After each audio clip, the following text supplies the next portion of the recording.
오늘 은혜 받으신 하나님 말씀은 에스겔서 16장 35절에서 43절까지 말씀입니다. 에스겔서 16장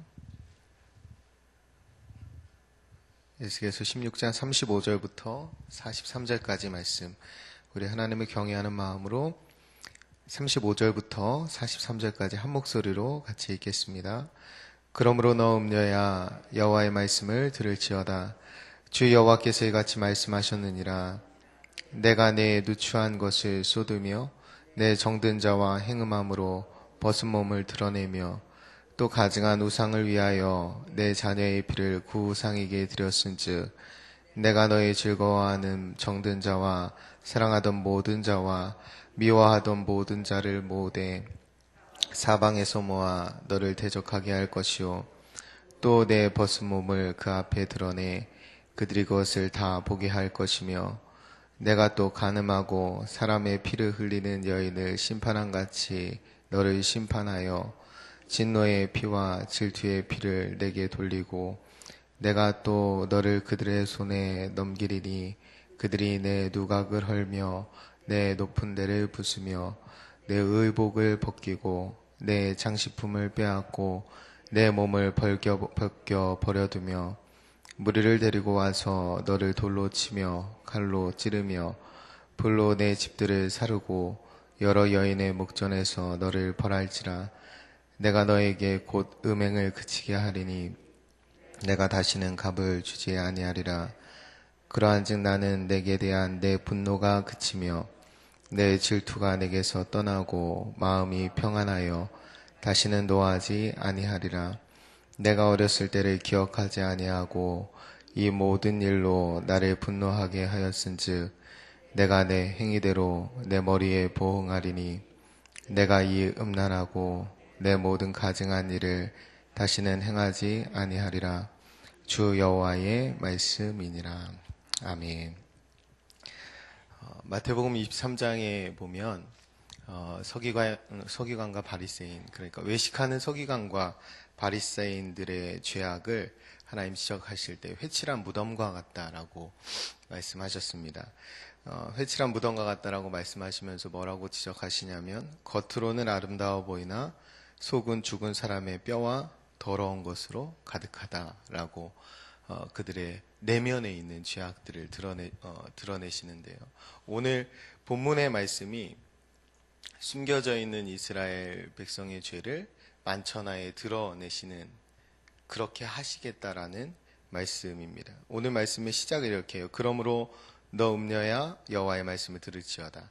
이스라엘 백성들을 음녀에 비유하는 거죠. 그러니까 마치 간음하다가 그 현장에서 잡혀서 돌에 맞고 부끄러움을 당하고 수치를 당하는 그런 여자처럼 그렇게 이스라엘을 취급하고 계시다는 거예요. 근데 여기에서 예수님이 하나님께서 여러 차례 말씀하시는데 내 벗은 몸을 그 앞에 드러내 그들이 그것을 다 보게 할 것이며 내 몸을 벌거벗겨 버려두며 라는 말이 나옵니다. 그러니까 많은 사람들 앞에서 보게 하겠다는 거예요. 가려져 있던 것들, 수치, 부끄러움들을 드러내겠다라는 말씀입니다. 지금 하나님께서 이것을 사람들 앞에 그렇게 하시겠다라는 거예요. 여기서 우리가 중요하게 분명하게 알아야 되는 사실은 뭐냐면 이것들이 사람 앞에 드러나기 전에 하나님은 이미 아신다는 거죠. 지금 이 벌거벗은 모습과 부끄러움과 수치들을 하나님의 눈앞에 드러내시겠다는 말씀이 아닙니다. 하나님은 이미 그것을 보고 계셔요. 그것들을 사람들 앞에 드러내겠다라는 말씀입니다. 하나님이 우리의 겉모습을 보시는 분이 아니라 우리의 중심, 우리의 속사람을 보시는 하나님이셔요. 그런데 우리가 세상에서 겉만 보는 세상에서 취해서 살다 보니까 하나님도 그러신 줄 아는 거죠. 그래서 하나님 앞에 우리의 죄악을 숨길 수 있다라고 생각합니다. 근데 숨길 수 있는 것이 아니라 처음부터 하나님 앞에 우리의 죄악은 다 낱낱이 드러나 있는 거예요. 그런데 우리가 생각해 보면 우리가 죄를 짓는데 영이신 하나님이 어디나 계신데도 불구하고 우리가 죄를 짓습니다. 하나님이 안 계신 것처럼. 그런데 그것을 내 가장 가까운 사람이 본다면, 아니면 여러 사람 앞에 드러난다면 절대 하지 않을 일들이에요. 그런데 우리가 사람 앞에도 하지 않는 일들을 하나님 앞에 한다라는 거죠. 사람 앞에서 부끄러운 줄 아는데 도리어 심령과 폐부 그 깊숙한 곳을 감찰하실 수 있는 하나님 앞에서는 우리가 도무지 부끄러운 줄을 모르고 살아간다는 거예요. 그것이 가장 큰 문제입니다. 오늘 하나님이 이렇게 심판하시겠다라는 말씀은 뭐냐면 너희의 부끄러움을 드러내겠다. 너희의 수치를 드러내겠다. 부끄러움이 부끄러움인 줄 알라라는 거예요. 수치가 정말로 수치스러운 일인 것을 알라라고 하나님이 말씀해 주시는 것입니다. 우리가 이 땅에 살아갈 때 내 눈에 보기 좋은 대로 살아가면서 그리고 세상 사람 보기에 좋은 것들을 막 따라하면서 살아가다 보니까 점점 하나님과는 동떨어진 삶을 살게 되는 거예요. 여러분, 아담과 하와가 죄를 지을 때 하와가 먼저 그랬죠. 선악과가 어땠습니까? 보암직하고 먹음직하고 탐스러웠어요. 지혜롭게 할 만큼. 보기에 그랬다는 거예요. 우리가 눈에 보이는 대로 좋을 것들을 택하고 행하면서 살아가면 하나님으로부터 동떨어진 인생을 살아갈 수밖에 없습니다. 하나님이 우리의 중심을 보시고 내 마음을 보시고 그래서 그 마음 중심에 무엇을 채워야 될지를 기도하고 고민하며 살아가는 사람들은 도리어 하나님과 점점점 더 가까워지는 삶을 살게 됩니다. 그런데 반대로 겉모습을 바라보면서 세상 사람들이 다 바라보는 곳을 함께 바라보면서 살아가면 결국에는 바리새인과 서기관들처럼 우리가 예수 그리스도를 믿는다 하지만 회칠한 무덤과 다를 바 없는 겉은 번지르르한데 속 내면은 계속 썩어가고 있는 그리스도인이 될지도 모릅니다. 여러분, 부끄러움을 모르는 그리스도인이 가장 끔찍합니다. 하나님께서 이렇게 심판을 하신다는 거예요. 벌거벗기고 드러내고 매맞게 하고. 그런데 실제로 하나님 우리에게 이러한 심판, 이러한 진노를 쏟지를 않으셨습니다. 하나님이 이렇게 벌거벗기고 매맞게 하고 이 수치를 당하게 하는 진노를 누구에게 쏟으셨냐면 하나뿐인 아들 예수 그리스도에게 쏟으셨습니다. 오늘 말씀 후반부에 보면 내가 하나님께서 분노를 그치고 그리고 마음을 평안하게 해서 다시는 노하지 않겠다, 다시는 진노하지 않겠다라는 말을 하시는데 그러기 위해서 예수 그리스도를 보내주시고 예수 그리스도가 벌거벗겨진 채로 십자가상에서 모든 수치를 당하심으로 우리가 다시 부끄러운 길을 걷지 않도록 은혜를 허락해 주셨다라는 거예요. 우리가 그 십자가의 은혜를 알기 때문에 이 새벽의 추운 날씨임에도 불구하고 하나님 앞에 나와 있는 것입니다. 우리가 주 앞에 부끄럽지 않은 그리고 세상 앞에 부끄럽지 않을 뿐만 아니라 세상 앞에 빛과 소금으로 드러나는 인생을 살기 위해서 살고 싶어서 그런 은혜를 달라고 이 아침에 이 자리에 나와 있는 것입니다. 여러분, 아까도 말씀드렸지만 부끄러움을 모르는 그리스도인이 되면 그것이 가장 끔찍한 모습입니다. 지금도 아마 하고 있을 텐데 1987이라는 영화가 개봉을 하고 대통령도 보았다고 하고 많은 사람들이 보고 있는데 실제 우리가 살았던 그 역사의 한 장면을 담고 있는 영화이기 때문에 아마 더 관심이 있을 텐데 그게 6월 항쟁이 촉발되었던 박종철 고문치사 사건 그리고 이한열 열사 최루탄 피격 사건 두 가지를 모티브로 해서 만든 영화예요. 근데 그 영화에서 그 고문하는 경찰이 등장합니다. 그런데 그 경찰이 자기에게 여러 가지로 막 위기가 닥쳤을 때 무엇을 하냐면 찬송을 불러요. 그리스도인이라는 걸 드러내는 것입니다.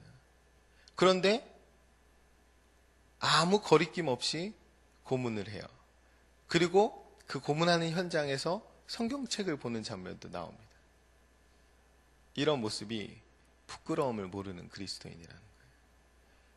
그 당시에 악명을 떨쳤던 이근한이라는 사람이 있습니다. 고문 기술자. 그 사람이 뭐라고 이야기했냐면 고문은 애국이고 그리고 신문은 예술이다 이런 말을 했어요. 그런데 이게 그 당시 1980년대 이 사람이 한 말이 아니라 이 사람이 그 후에 그 모든 죄를 사죄했다고 하고 목사가 된 이후에 한 말입니다. 여러분, 그 사람이 민주화 열사들을, 민주화 운동을 했던 사람들을 잡아다가 정기고문하고 물고문하는 사람이에요. 그 끔찍한 일을 했으면서 그것이 애국이었고 도리어 그 행위 자체가 예술이었다라고 목사가 돼서 얘기했다는 것은 그가 목사도 아니고 그리스도인도 아니라는 소리겠죠. 결국 그에게 목사 안수를 주었던 예수교 장로회에서 파면했습니다. 여러분, 우리가 예수 그리스도를 믿는다 하지만 도무지 부끄러움을 모르고 살아가는 그리스도인들을 우리가 흔히 봅니다. 우리도 그렇고요. 그래서 우리가 부끄러움을 알아가는 것은 도리어 은혜입니다. 여러분, 큰 교회를 세습해 놓고 그 세습한 문제가 저것은 도둑질과 다름없다고 세상 사회면에 등장하고 그리고 세상 뉴스에 등장했는데 그 뉴스에서 나와서 인터뷰를 하면서 그 교회 장로들만 이 일이 아무 일도 아니라고 전혀 부끄럽지 않게 인터뷰를 한다라는 거예요. 그게 우리가 얼마나 부끄러움을 모르는지 한국교회의 민낯을 그대로 드러내는 거죠. 한국교회의 벌거벗은 모습을 그대로 드러내는 것입니다. 여러분, 그 1987이라는 영화에서는 실제로 이 사람이 이렇게 잘못했다라는 걸 드러내려고 만든 영화가 아니라 그렇게 암흑기에서도 역사의 암흑기 가운데 이렇게 양심과 원칙을 지킨 사람들이 있었다. 소수였지만 약했지만 그 자리에서 원칙을 지키고 양심대로 행한 몇몇 사람들 때문에 이렇게 민주화가 올 수 있었다. 그것을 사실은 드러낸 영화였거든요. 그런데 현재도 그렇지만 과거에도 그렇고 여러 양심 선언을 하고 그 양심을 지키고 원칙을 지킨 사람들에게 가서 그 일을 어떻게 할 수 있었습니까? 어떻게 그런 용기가 났습니까? 라고 물었을 때 대다수 뭐라고 얘기했냐면 적어도 자식에게는 부끄럽지 않은 삶을 살고 싶었다. 이렇게 얘기했어요. 부끄러운 줄 알았다는 것입니다. 이렇게 하면 나중에 내 자식이 알았을 때 그것을 상당히 부끄러워하고 수치스러워할 것을 알았기 때문에 차마 그럴 수 없었다라는 거예요. 하물며 내 몸으로 난 내 자식 앞에서도 부끄러움을 알아야 하는데 우리가 우리의 모든 수치를 십자가에서 예수 그리스도가 대신 당해주셨다라는 거예요. 우리가 그분을 바라보고 그분을 믿고 삽니다.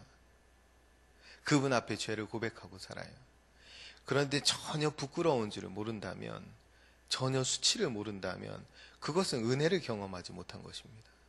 어쩌면 십자가에 발가벗겨진 채로 수치를 당하고 그럼에도 우리를 구원하기 위하여 그 십자가를 감당하셨던 예수님을 만난 적이 없는 것일 수도 있습니다. 우리가 부끄러운 일, 수치스러운 일이 하나도 없을 수는 없겠죠. 그리고 그것이 다 감추어지고 하나도 드러나지 않는 것이 은혜도 아닙니다. 오히려 감추어져 있고 회칠한 무덤처럼 속은 점점점 썩어가면서 그 속은 계속 더러워지는데 겉으로만 멀쩡해 보여서 아무것도 안 일어나는 것처럼 살아가는 것이 심판입니다. 우리에게 부끄러움이 드러나서 수치가 드러나서 십자가 앞으로 끌고 가서 그 앞에 엎드려서 하나님의 평안을 구하며 용서를 구하며 자비를 구할 때 그것이 우리에게는 복이고 축복이고 은혜입니다. 여러분, 이 아침에 여러분이 하나님 앞에 나와서 이제 기도하실 텐데 우리의 외모에 혹은 우리의 외면에 우리의 겉에 필요한 것들을 구하는 시간이 아니라 우리 안 내면 깊숙한 곳을 하나님의 은혜 아래 바라볼 수 있는 시간이 되셨으면 좋겠습니다. 하나님은 우리의 심령을 새롭게 하시는 분입니다. 만물을 새롭게 창조하시는 분이고요. 우리의 더러운 심령도 새롭게 해주실 수 있는 분입니다. 그분 안에서 혹여라도 우리의 작은 부끄러움이라도 있다면 그 모든 것들을 내려놓고 고백하고 오늘 하루도 그리스도인답게 살아갈 수 있도록 우리가 그저 부끄러움을 없애기 위하여 전전긍긍하는 삶이 아니라 예수님이 그러셨던 것처럼 누군가의 수치를 대신 감당해주고 누군가의 수치를 대신 가려줄 수 있는 정도까지 그렇게 나아갈 수 있는 그리스도인들이 다 되셨으면 좋겠습니다. 기도하겠습니다. 참 좋으신 아버지 하나님, 이 아침에도 저희들 불러주시고 저희 가운데 친히 말씀해 주심을 감사합니다. 하나님께서는 저희 중심을 보시고 저희 마음 심령을 판단하시고 심판하시는 하나님이심을 저희가 분명히 믿습니다. 외면을 보는 세상에 취하여 살다가 비로한 내면으로 부끄러움 가운데 망하는 인생이 되지 않도록 부끄러워 주옵소서. 하나님께서 벌거벗긴 채로 몸과 수치를 다 당하게 하신 분은 저희가 아니라 하나뿐인 아들 예수 그리스도셨습니다. 십자가에서 주님께서 당하신 그 고난과 함께 수치를 깊이 묵상함으로 저희들 부끄러움을 모르는 끔찍한 그리스도인이 되지 않도록 성령 하나님 동행하여 주옵소서. 부끄러움을 모르고 살아가는 것이야말로 가장 큰 심판임을 저희들 깨닫습니다. 하나님, 저희가 드러나 수치를 당할지라도 죄인 줄 돌이킬 줄 안다면 그것이 도리어 축복인 줄 믿습니다. 하나님, 저희가 가증하게 행하여 주님의 진노 아래 살아갈 것이 아니라 진실하게 엎드려 주님의 평안을 구하며 살아가는 저희들 되게 도와주옵소서. 이 아침에 저희 모두에게 겉이 아니라 속을 주님 앞에 열어 보이며 새롭게 되는 은혜를 간구하며 다시 한번 은혜 없이는 살 수 없는 죄인들임을 고백하는 은혜로운 시간들 될 수 있도록 주께서 축복하여 주옵소서. 하나님께서 함께해 주실 것을 믿으며 감사드리며 축복하며 예수님의 이름으로 기도합니다. 아멘. 오늘은 봉사에 대한 공동 기도문을 함께 교독하며 기도하겠습니다. 우리에게 서로 사랑하는 마음을 더욱 부어 주옵소서. 교회 안의 작은 교회들을 넉넉하게 축복하옵소서.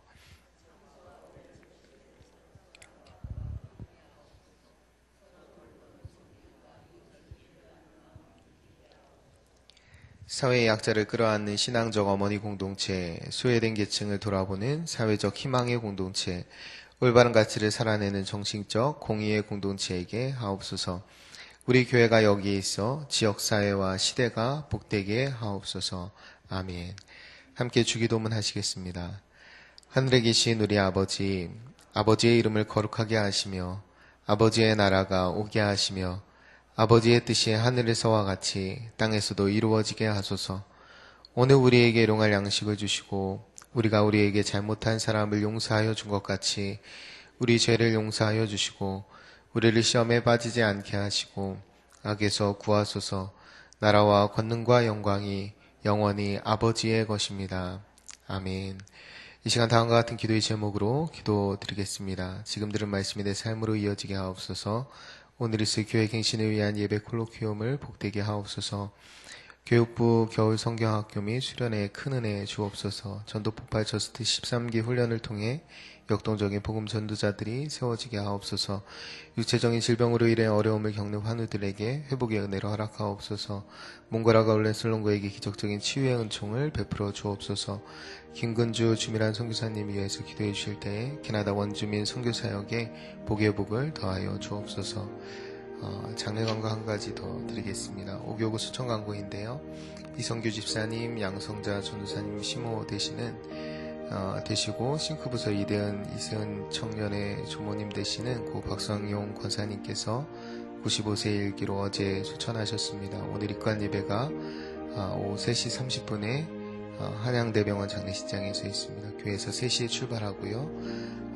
김영인 권사님, 김영호 집사님 모친 되시고 노기로 안수 집사님, 박주시경 성도님, 장모님 되시는 고 차서온 성도님께서 91세 일기로 어제 오후 1시경에 하나님의 부르심을 받으셨습니다. 입관 예배가 한양대병원에서 오후 4시에 있습니다. 상을 당한 귀한 가정들 하나님의 위로와 함께 하시도록 함께 기도해 주시면 감사하겠습니다. 공동 기도문의 기도 제목과 각자의 기도 제목을 따라 기도하시다가 삶의 자리로 나아가시겠습니다. 기도합니다. 참 좋으시다고 찬양해 감사합니다. 하나님